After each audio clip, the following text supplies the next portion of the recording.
Style తో సరికొత్త designs తో ఎస్కేటీ గోల్డెన్ డైమండ్స్ ఈ జూలై 5న నల్లగంటలో గొప్ప ప్రారంభం.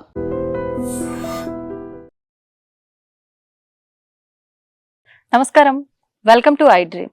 ధర్మ మార్గం విత్ విజిత కార్యక్రమానికి స్వాగతం.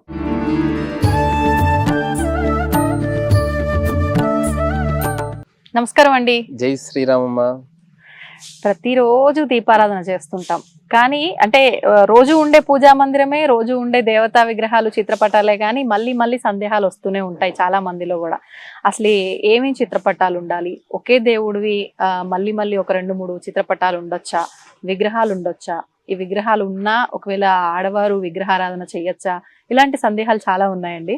ఒక్కసారి అసలు మన పూజా మందిరం ఏ రకంగా ఉండాలి ఇంట్లో, దాని గురించి తెలియజేయండి. మృత్పిండమేకం బహుభాండ రూపం. మృత్ అంటే మట్టి అని అర్థం అన్నట్టు. మట్టి ముద్దనే, కానీ ఒకరు కుండ అని, కూజ అని, ముంత అని పలు రకాలుగా అనేకంగా మరల అది మట్టి ముద్ద నుండే చేస్తున్నారు. సువర్ణమేకం బహుభూషణాని. ఈ బంగారం అంతే ముద్దనే, కానీ దాంతోని అంగుళీకం, చంద్రాభరణము, ఇంకా అనేక ఆభరణాలు చేస్తూ ఉంటారు. సువర్ణమేకం బహుభూషణాని. ఇంకా ఇప్పుడు కొత్తగా రాళ్ళు చెప్తున్నారు, ఇంతకుముందు పూర్వం ఇన్ని రాళ్ళు లేకుండే. గోక్షీరమేకం బహుధేను జాతం. క్షీరం తెల్లగా ఉంటుంది, కానీ అనేక, నువ్వు ఏ ఆవుని చెప్పగలుగుతావా, ఏ ఆవు పాలని చెప్పగలుగుతావా? చెప్పలేం. చూస్తే ఒకేలా ఉంటాయి. ఏక పరమాత్మ బహుదేహవర్తి. భగవంతుడు ఒక్కడే. శివాయ విష్ణు రూపాయ. శివుడు కాశీలో విశ్వనాథుడు ఎప్పుడు కూడా విష్ణువుని స్మరిస్తూ ఉంటాడు. విష్ణుమూర్తి పరమేశ్వరుని స్మరిస్తూ ఉంటాడంట. శివుడు గణపతికి ఉపదేశం కూడా ఓం నమో నారాయణాయ అనేటువంటి అష్టాక్షరి మంత్రాన్ని ఉపదేశించాడు. అట్లా ఇద్దరు కూడా ఒకటే స్వరూపం. కాబట్టి ఒకే ఒక చిత్రపటం ఉండాలండి. అంటే పాపం పెరిగినా కొద్దీ అనేక మంది దేవతలు ఉన్నారు, లేరని కాదు. ఒక్కొక్కరి రూమ్ కు వెళ్తే ఆ చిత్రపటాలు, ఆ విగ్రహాలు చూస్తే అసలు వీళ్ళు కనీసం రోజు చేస్తున్నారా, నెలకోసారి చేస్తున్నారా, లేకపోతే దీనికి ఒక ప్రత్యేకంగా ఒక అర్చకుడిని పెట్టుకుంటున్నారా మనకు తెలుస్తలేరు. ఒకే ఒక చిత్రపటం మనకు పూర్వం నుండి ఏ విధానంగా మన యొక్క వంశపారపర్యంగా వస్తున్నటువంటి విగ్రహ ఏదైతే రూపం ఉందో అదే రూపాన్ని పెట్టుకోనండి. అయితే ఏ దేవత, కులదేవత అంటారు, కులదేవత చిత్రపటాన్ని ప్రధానంగా పెట్టుకోవాలి.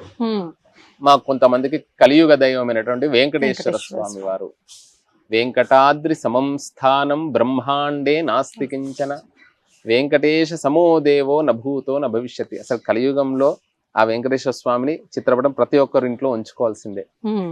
ఆయనను ప్రధానంగా ఉంచుకోవాలి. లేదండి మాకు లక్ష్మీ నరసింహస్వామి వారు అని ఒక ప్రాంతంలో అంటారు.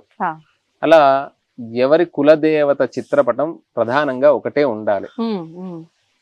ఆ చిత్రపటానికి కూడా రోజు కూడా అంటే ఇప్పుడు అంటే తయారు చేసేటువంటి దాన్ని బట్టి కొంతమంది అద్దంతో ఉంటాయి ఫ్రేమ్స్, గ్లాస్ ఫ్రేమ్స్ ఉంటాయి.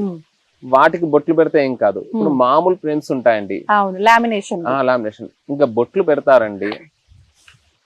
శిరస్సు ఇక్కడ ఒక బొట్టు, తర్వాత చెవుల దగ్గర బొట్లు, ఇంకా కంఠం దగ్గర బొట్టు, హృదయ స్థానము, ఈ చేతులకు కాళ్ళకు. నిజంగానే ఆ స్వామి ఏమైనా కూడా ప్రత్యక్షంగా ఉంటే ఇంకా పారిపోతాడు వీళ్ళ ఇంట్లో నుండి. ఎక్కడ ఉండాలండి బొట్టు? ఒకే ఒక చోట, మాత్రమేనా? అంతే. కుంకుమ తర్వాత విభూతి ఉంటుంది. విభూతికి స్థానం ఉంది. అంటే ఈ నాభి మీదికి కొన్ని ప్రదేశాలలో, అంటే గృహస్థులకు కొన్ని ఉంది. తర్వాత తిరుమని అని వైష్ణవ సంప్రదాయంలో ఉంటుంది. అలా ఈ విధానంగా ఉంది. కానీ కుంకుమ బొట్లు శరీరానికి పెట్టుమని ఎక్కడా లేదండి. ఆ కుంకుమ కూడా ఎలా అంటే చాలా మంది మాకు బొట్టు పడతలేదండి అని బొట్టు మానేస్తున్నారు. స్వచ్ఛమైనటువంటి పసుపుతో చేసినటువంటి పసుపు, నిమ్మకాయ, దాని విధానం ఉంటుంది, ఇంట్లో కూడా తయారు చేసుకోవచ్చు.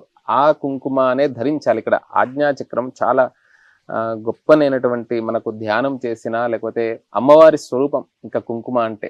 ఇట్లా ఒకే ఒక బొట్టు పెట్టమని చెప్పారండి. ఇన్ని బొట్లు గాని, ఇంత విధానం గాని చెప్పలే, ఇన్ని చిత్రపటాలు గాని, వాటికి ఎందుకంటే నెక్స్ట్ జనరేషన్స్ కి చేయలేక ఇబ్బంది పడుతూ ఉంటారు.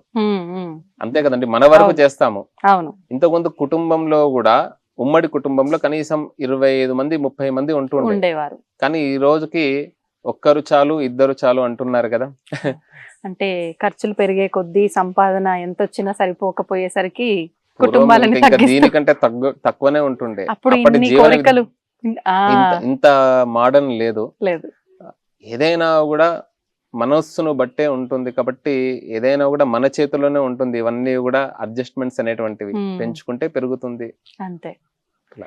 ఇప్పుడు బొట్లు ఒక్కటే కాదు, పూజా రూమ్ లో ఇంకా స్వామికి గంధం బొట్లు, కుంకుమతో పాటు గంధం పెడతారు ఇట్లా కొంతమంది. ఇప్పుడు వచ్చేటువంటి గంధం అంతా కూడా అంటే కెమికల్స్ తో వస్తున్నాయండి. చూసి జాగ్రత్తగా తీసుకోవాలి. అసలు పెట్టొచ్చు అంటారా? అసలు గంధము అనేటువంటిది వంశాభివృద్ధి. ఒక గంధపు చెక్క ఉంటే అమ్మా చాలా జనరేషన్స్, అంటే ఒక 3 తరాలు 7 తరాలు అంటారు కదా, 3 generations వరకు ఉంటుండండి గంధపు, స్వచ్ఛమైనటువంటి గంధపు. ఇప్పుడు అందుకనే ఆ గంధపు చెక్క నుండి గంధం తైలం అని చెప్పి ఇప్పుడు బ్యూటీ పార్లర్ అట్లాంటి వాటికి వాడుతున్నారు. ఈ గంధపు పొడి కూడా వాడుతున్నారు. అలా స్వచ్ఛమైనటువంటి గంధం అనేటువంటిది విగ్రహాలకు పెట్టమన్నారండి. ఈ విగ్రహాలకు పెట్టమన్నారు. అసలు విగ్రహాలని అందరూ సామాన్యులు కూడా ఇంట్లో పూజ మందిరం నుంచి అంటారా? అంటే ఎంత ఉంటే అంతేనండి. ఇప్పుడు పిల్లవాడు, చిన్న పిల్లవాడు ఉన్నాడండి, పుట్టినటువంటి బాబు ఉన్నాడు, అతనికి ఏంటిది తల్లి పాలు సరిపోతది.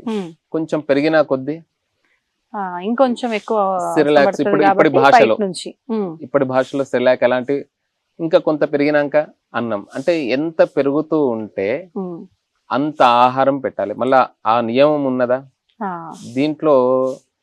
తర్వాత అందులో అనేక నియమాలు ఉన్నాయి, అంటు ముట్టు ఇలాంటివన్నీ కూడా ఉన్నాయి. వీలైనంతగా విగ్రహారాధన ఏమిటి అంటే నిగ్రహం గురించే. మిగతా వారికి అంటే ఉపాసనాపరంగా ఉన్నటువంటి వారికి అది పర్వాలేదు.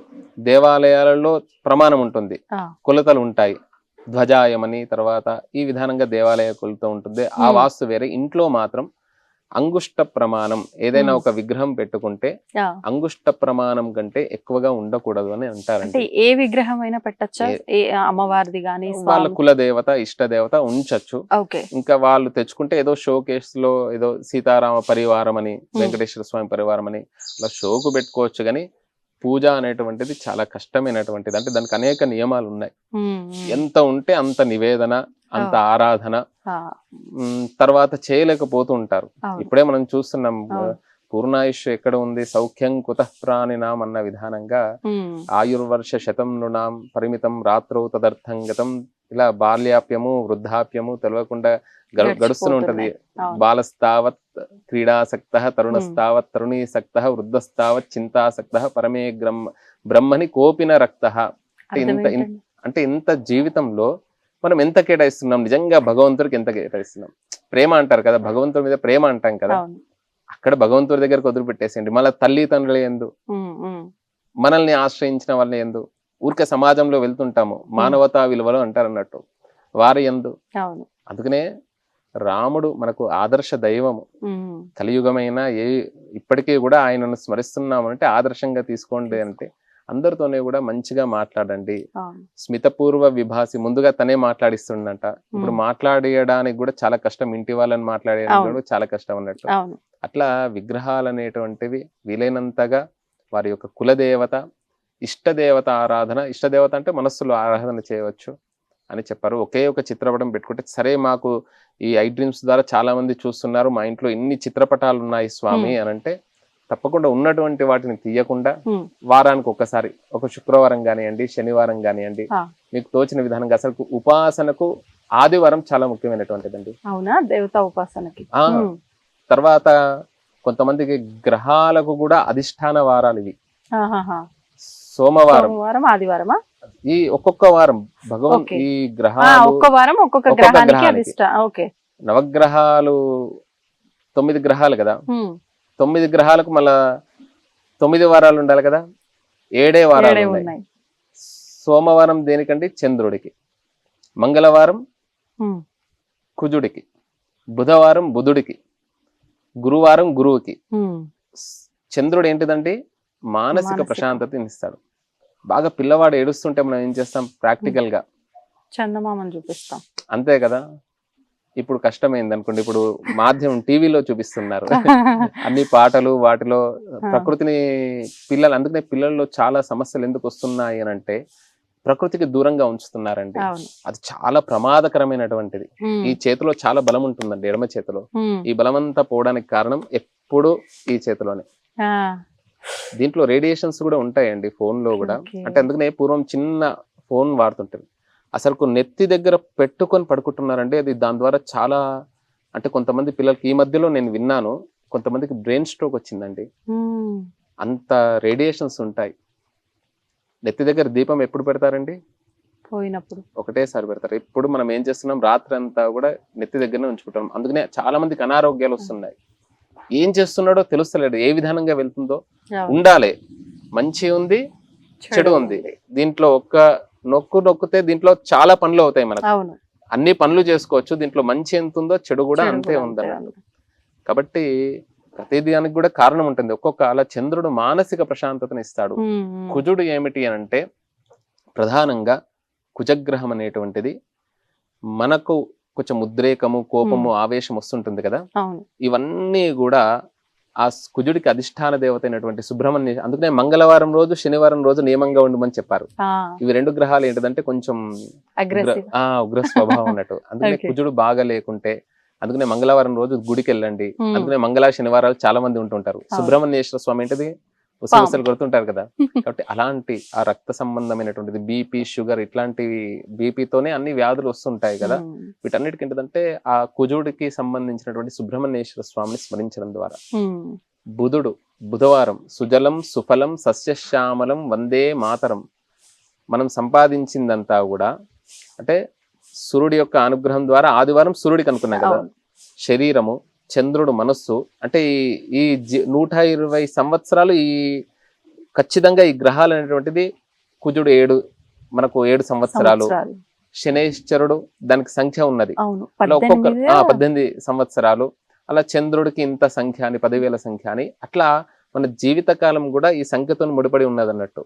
కాబట్టి ఈ వారాలు కూడా చాలా ముఖ్యమైనటువంటివి. ఇవి తప్పకుండా ఈ వారాలలో ఆ భగవంతుడు ఇంట్లో ఉండేటువంటి దేవతారాధనకి, మన జీవనానికి కూడా చాలా ముడిపడి ఉన్నది. అట్లా మంగళవారం రోజు కుజుడు, బుధవారం రోజు బుధుడు, గురువారం రోజు గురువు, శుక్రవారం రోజు శుక్రుడు. ఇప్పుడు ఒక్కొక్కరికి ఒక్కొక్క ఆసనం, అంటే శరీరము, మనస్సు వచ్చింది, తర్వాత ఒక ఇల్లు, వివాహము అన్నిటికి సంబంధించినటువంటిది కుజుడే కదండి. ఆ కుజుడు తర్వాత ఎవరండి? బుధుడు. అంటే మనం అన్ని వస్తాయి, మనకు సంపద అన్ని ఉంటాయి. సంపాదించిందంతా కూడా తీసుకొని వెళ్ళేసి ఒక ప్రైవేట్ బ్యాంక్ లో పెడితే, ఏదో చిట్టీలో వాడికిస్తే బుద్ధి పనిచేయాలి కదా. ఇక్కడ పెడితే అది చాలా మంది ఈ రోజు స్టాక్ మార్కెట్లలో పెట్టేసి చాలా మంది నష్టపోతున్నారండి. వాడికి బుధుడు సరిగ్గా లేక, వాడు అంటే సరిగ్గా ఆ ప్రకృతిని ఆస్వాదించక, సహజ సిద్ధమైనటువంటి యతాహార తత్ విచార, మంచి ఆహారం తినాలంటే కూడా బుధుడి అనుగ్రహం ఉండన్నట్టు. అట్లా అంతే. ఆహార విహారశ్చ, ఆహార నియమాలు కూడా. అందుకనే తిండి కలిగితే కండ కలదోయ్, కండ కలవాడే మనిషి అన్నాడు కదా. సరిగ్గా తినేటువంటి వాడు సరిగ్గా నిద్రపోతాడు, సరిగ్గా పని చేస్తాడంట. అన్నిటికీ ఆధారం అలా గురువు అనుగ్రహం ఉంటుంది.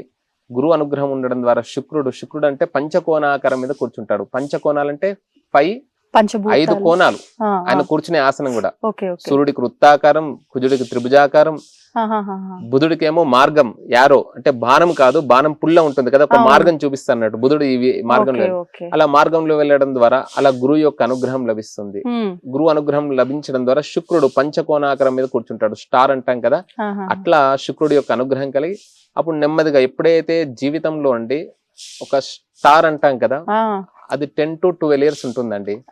అంటే 10 years వచ్చేసరికి అతను ఏం చేస్తాడు అంటే, నేను చాలా ఇంకా నాకు మించిన వాళ్ళు లేరు, మాకురు ధన జన యవ్వన గర్వం అని అన్న విధానంగా నా దగ్గర ధనం ఉన్నది, జనం ఉన్నది, పరివారం ఉన్నది, మంచిగా ఉన్నది అని చెప్పేసి ఒక గర్వం వస్తుంది.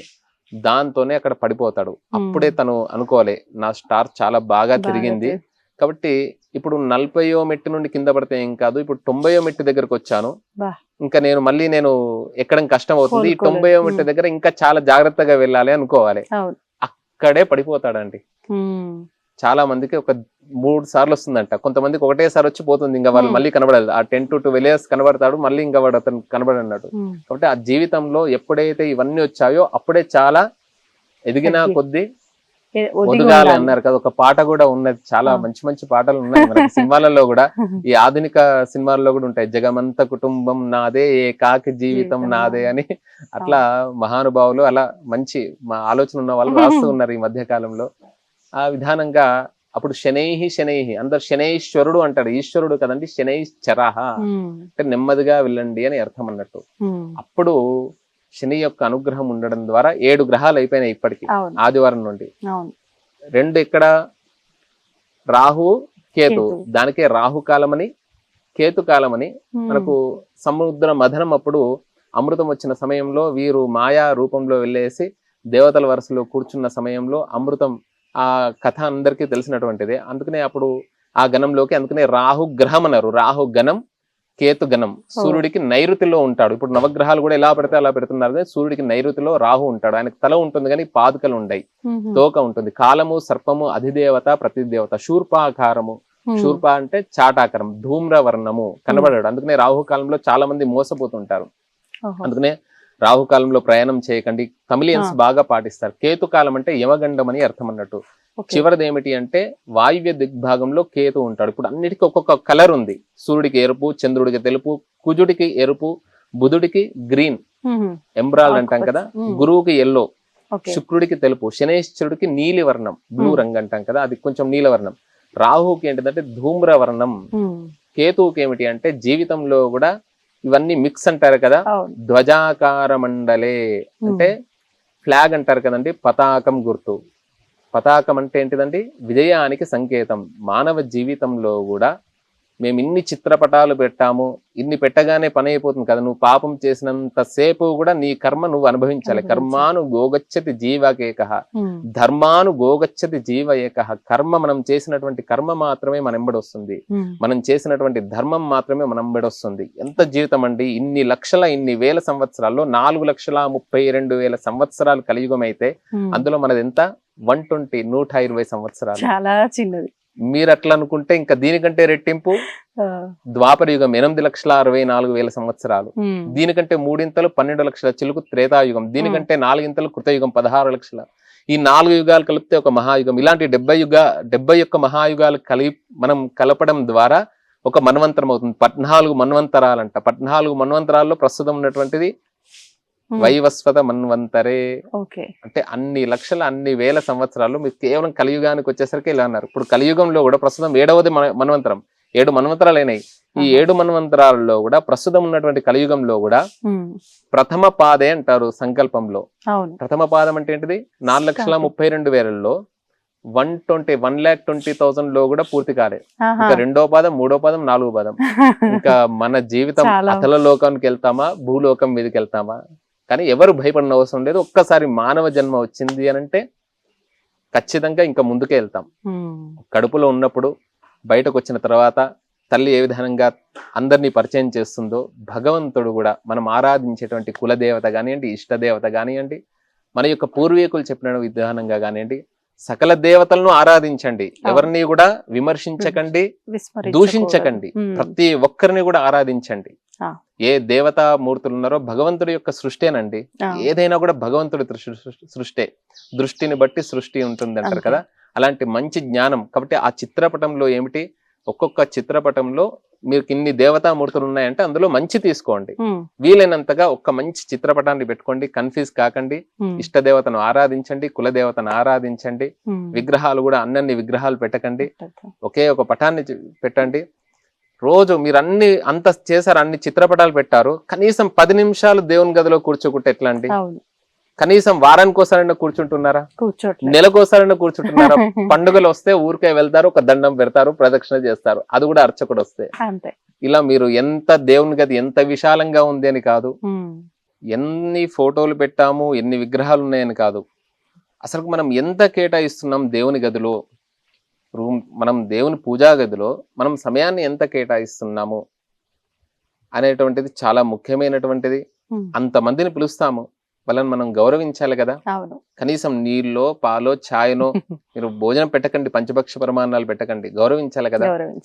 కావున మనం ఏ చిత్రపటాన్ని పెట్టుకుంటామో, ఏ దేవతను ఆరాధిస్తామో వారికి ఒక నమస్కారం, రోజు కూడా ఒక 10 నిమిషాలు గురువులు చెప్పిన విధానం ఏమిటి అంటే నాకు 30 సంవత్సరాలు ఉన్నాయంటే 30 నిమిషాలు భగవంతుడి యొక్క రూమ్ లో కూర్చోండి, 40 సంవత్సరాలు ఉంటే 40 సంవత్సరాలు 40 నిమిషాలు అట్లా మొత్తం గంటలు గంటలు కూర్చోమని కూడా చెప్పలేదు.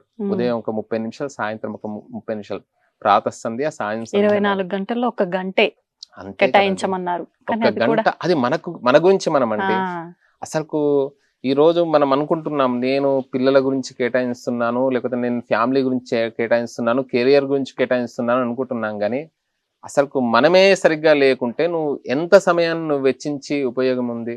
అందుకనే స్వధర్మము అంటే ఏమిటి అంటే తనకు తాను ఉపాసన చేసుకునేటువంటి ఒక తను తరించడానికి ఇన్సూరెన్స్ ఏ విధానంగా మనము స్వల్పకాలానికి అంటే ఈ చిన్న జీవితానికి ఎలా చేసుకుంటామో మరల వచ్చేటువంటి చిన్న ప్రయాణానికి ఎంత ఏ విధంగా సర్దుకుంటామో, ఒక తిరుమలకు వెళ్తుంటాం, అరుణాచలం వెళ్తుంటాం, లేకపోతే బయట దేశానికి వెళ్తాము, అట్లా 2 నెలలకు 3 నెలలకు ఎలా సర్దుకుంటాము, మరల వచ్చే జన్మ ఏమిటో మనకు తెలియదు. దానికి మనం ఎంతగానో మనము ఇన్సూరెన్స్ చేసుకోవాలి, ఎంత మనం సద్వినియోగం చేసుకోవాలి.